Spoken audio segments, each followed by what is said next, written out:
নারায়ণগঞ্জে গ্যাস লিকেজের আগুনে দগ্ধ মেয়ের মৃত্যুর পর এবার মারা গেলেন মা রূপালী বেগমও।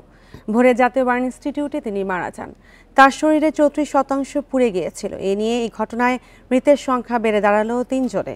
এর আগে শনিবার সকালে মৃত্যু হয় রূপালী বেগমের 18 মাস বয়সী শিশু সুমাইয়ার। এই ঈদে জামা জুতো অ্যাকসেসরিজের ডিসকাউন্ট।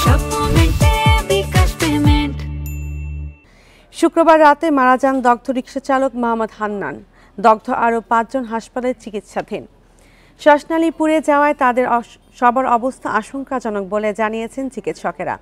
দগ্ধরা হলেন পোশাক কারখানার কর্মী নূরজাহান আক্তার লাকি, তার 3 সন্তান সাব্বির, সামিয়া ও জান্নাত এবং প্রতিবেশী সোহাগ। স্বজনরা জানান, গেল 3 মার্চ রাতে সিদ্ধিরগঞ্জে ইব্রাহিম খলিলের টিনশেড বাসায় এই আগুন লাগে। এতে 2 পরিবারের নারী ও শিশু সহ 8 জন দগ্ধ হন।